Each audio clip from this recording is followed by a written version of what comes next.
Welcome back, everyone. Hi, if you're new, I'm Tori, and today we are finally going to get into my fall recommendations. I want to warn you now, this list is so much shorter than it has been in previous years. I love fall. I love this time of year, and so I just always love recommending a ton of books to read during this season. So over the years, I have gone all out with my fall list. Like sometimes there have been 12 to 15 books on the list, all these different series and everything. I love doing that. But this year I do just want to scale things back a bit, keep it a bit more concise, and I have 6 books for you. So if you do want to see something a little bit longer, all of my tried and true favorites that I love recommending this time of year are in those videos, like the Greenbone Saga, Empire of the Wolf Trilogy, Helm of Midnight, Tanana Reeve Dew's books, Night Film, Asunder, just P. Jelly Clark's books are in those videos. But I've got a great stack of 6 books right here, and they fit, I think, the season in different ways, whether it's just the tone or the atmosphere of the story feels a little bit darker, just the overall vibe of it feels darker, or it might be something that I just think is great to curl up with this time of year and just something that you can kind of sink into and lose yourself in during the colder weather. If you are new to the channel, I'm not into cozy fantasy, but I do have books that certainly make me feel cozy. They just tend to be a little grittier and dark. So let me know what you guys are reading for this season.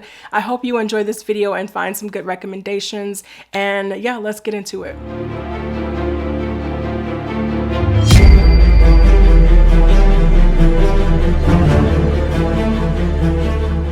Kick things off with one of the new recommendations for this channel. I've never talked about, I take that back. I think last year I mentioned that I was going to read it, but I've never officially recommended it on this channel, and that is An Academy for Liars by Alexis Henderson.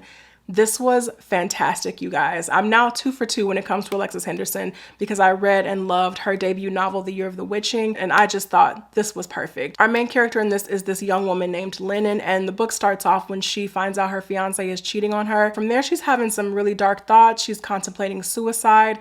Life just really isn't going how she thought it would. As she's kind of in the midst of that, in that spiral, she gets this call to study at Drayton College, which is in Savannah, Georgia. From there, things just get weird. I was hooked from the first couple of pages just because of the writing and kind of that gritty atmosphere that we were getting so early on. But when Lennon actually gets to the point where she's, taking the exam for this college and actually at the college, everything just really starts to take off in this book. Drayton is so weird because at the college, they're actually studying the art of persuasion. You're getting these characters who are carrying so much. They have so much heaviness to them, Lennon especially. And they're studying this art of persuasion and trying to bend people to their will, learning more about themselves in the process as things just start getting darker and darker and darker over the course of the book. I thought this was incredible. I love this book. I think it has a really incredible melancholic feel to it. And you get that on top of characters who are just trying to figure themselves out, characters that are struggling mentally and emotionally. So you're getting all of that they're trying to navigate through on top of this really depressing atmosphere. And you start to really see the consequences of what happens when you give a cast of characters like this that kind of power to be able to control people. I will be reading her second novel, House of Hunger, which I do have on my shelf. I just haven't gotten to it yet, but I love this. Loved it. I highly recommend for this time of year. I think for me also this hit pretty hard because I loved her debut novel, Year of the Witching. And so I remember her writing in that. I remember just how she was able to create atmosphere and create tension and just that general sense of eeriness and uneasiness throughout that debut novel. And it feels magnified in this. The writing is so much stronger. Just the maturity of themes is so much stronger, and how these characters kind of navigate through that I thought was incredibly impressive. I finished this book well over a month ago now at this point, and it's one that I just cannot get out of my head. So love this, love Alexis Henderson's work. I can't recommend this enough. Next, you guys, is one that I am beyond excited to share with you guys. This is another new one. I finished this book a few days ago. I'm aiming to get this video up on Tuesday the 14th, and this book is out on the 14th. So when you see this, go pick this book up. This was incredible. We have Red City by Marie Lu. I don't have anything negative to say about this book. Academy for Liars and now Red City are 2 of the best books that I have read so far in 2025. Red City is easily at this point, so this is almost mid-October, Red City is easily top 3, maybe top 2, maybe 1. I don't know. I have to think about it a little bit more. This was incredible. So this is Marie Lu's adult fantasy debut, and she just really hit this out of the park. Years ago, I read and enjoyed her Legend trilogy. This was what, 10, 11 years ago that I read that trilogy. And I don't remember, obviously, you know, it's been so long, I don't remember all of the nitty gritty details, but I remember I enjoyed the main characters, the main female character in particular. I remember she was a character who I think was like the prodigy of the government or something, or she was like in training for something. And she just had her whole worldview warped by, you know, by the government, by the Republic, all of that. And I remember as she was starting to get wrapped up with our main male character who was coming from the other side of things and trying to start up this revolution, I remember her character was so good because she was not just easily on board with this revolution that was taking place. She was definitely the kind of character who was like, well, I can't reconcile what you're telling me about the system and the government versus like what I've grown up seeing. So she just had those really interesting and conflicting thoughts and motivations really throughout the entire trilogy. And I remember that character arc of hers was so well done. She kind of reminded me of like a young Mustang, if you've read Red Rising. And so after the Legend trilogy, I just kind of fell off with Marie Lu's writing. I didn't really keep track of what she was doing. Not really reading anything from her. And now here we are over 10 years later and we have her adult fantasy debut. And this to me is one of the best transitions that I've seen from a YA author coming into the adult fantasy sci-fi space. I sound like a broken record. This was phenomenal, you guys. So the marketing for this says that it's perfect for fans of The Godfather and The Magicians. And yeah, I do agree with that, but I would actually say a better comparison for me would be Lexicon by Max Berry and The Greenbone Saga by Fonda Lee. And I know that The Greenbone Saga was inspired by The Godfather, whatever.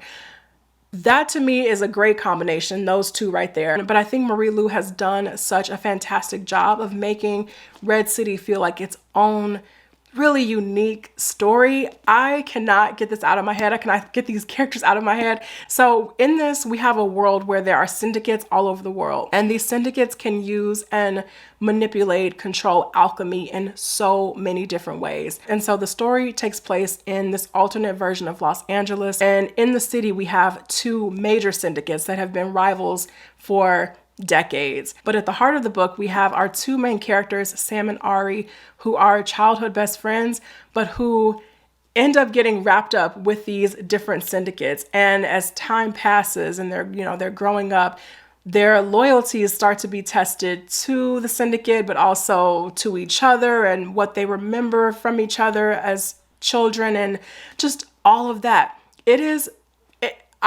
I'm speechless.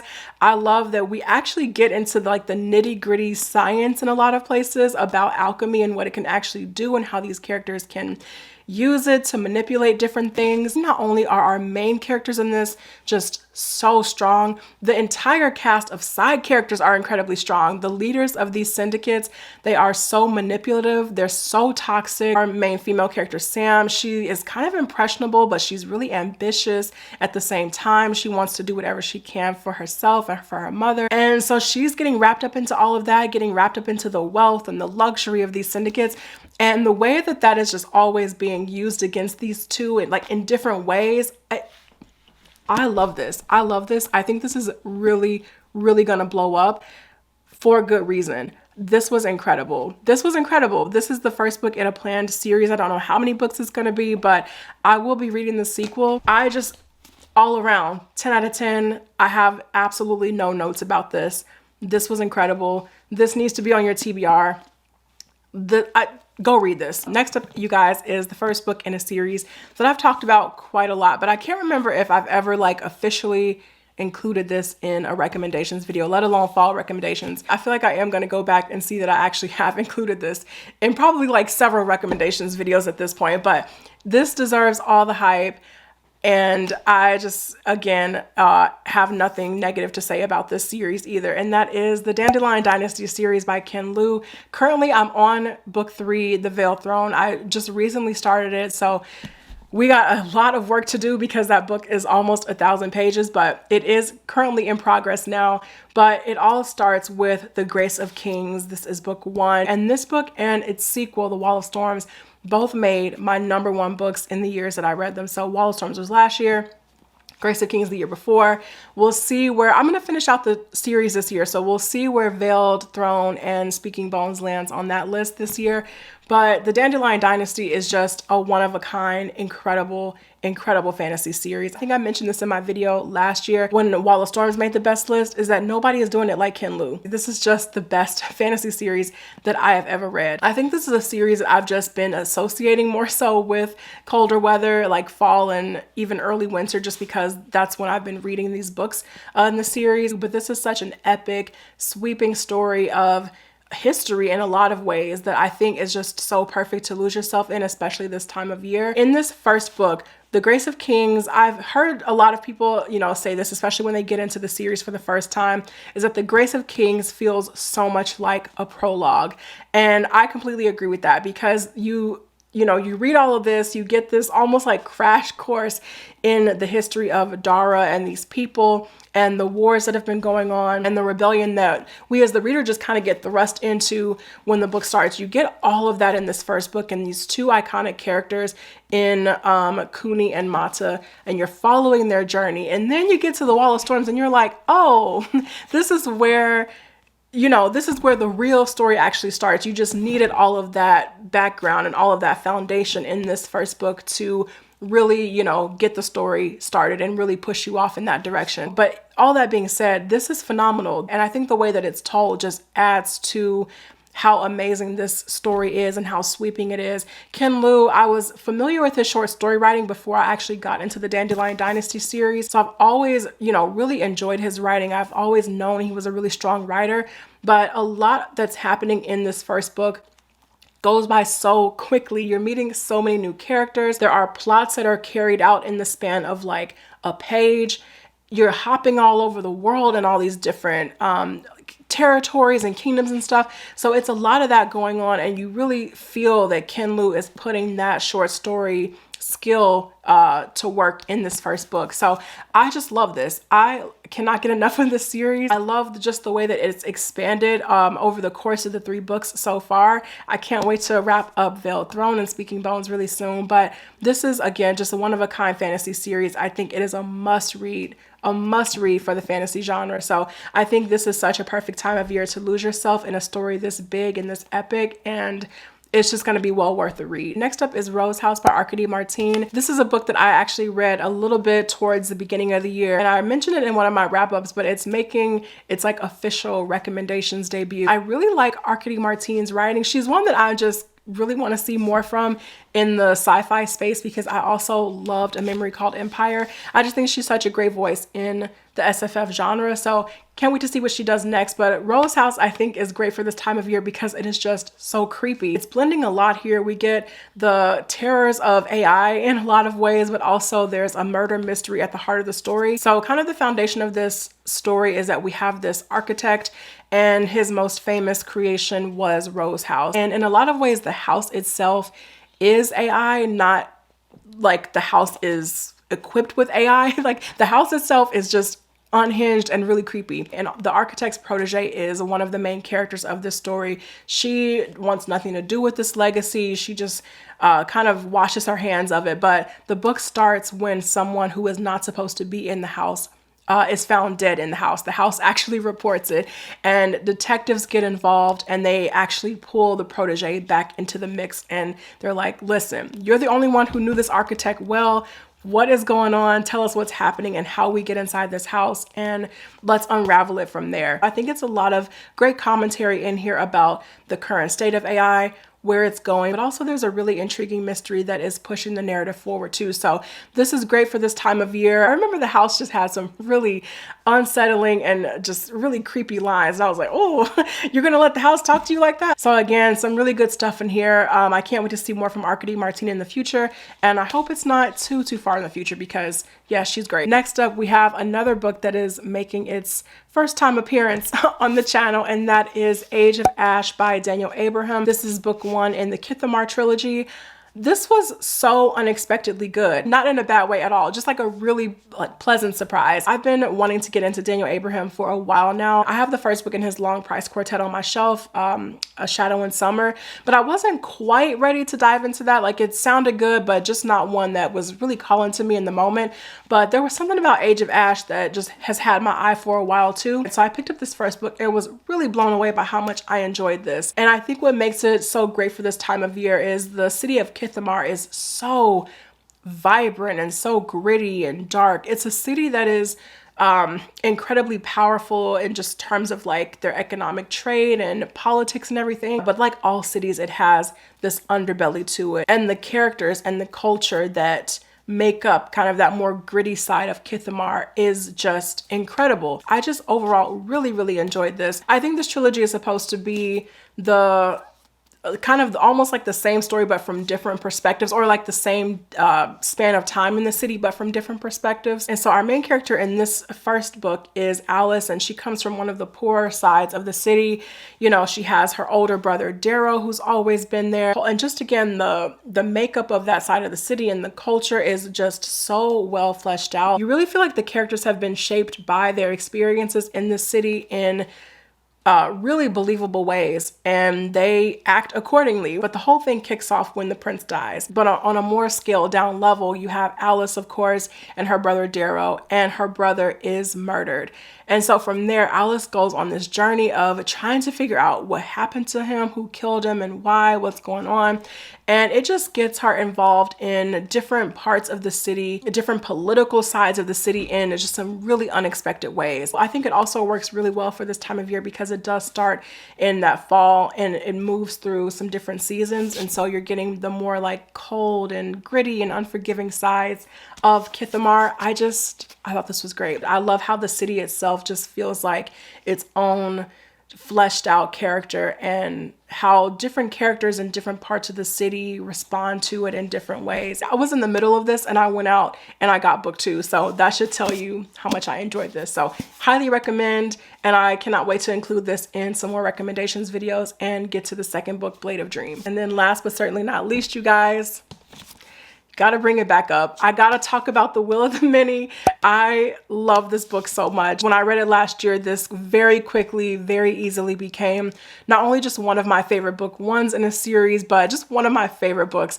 I am obsessed with The Will of the Many, and I already had the privilege of reading The Strength of the Few early. That is such a great sequel, such a strong sequel, and I cannot wait for that to be in your hands come next month. But if you have been waiting to get into this series, waiting a little bit closer to the release date for the second one, this is the perfect time to finally crack open The Will of the Many and see what everybody has been talking about, see what all the hype has been about. The hype, I'm telling you, is so real when it comes to this. And I've mentioned this in the few times I have talked about The Will of the Many, and it's that, you know, the plot itself, kind of the foundation of the story itself, is nothing like mind-blowingly special, like so unique that we've never seen before in fantasy.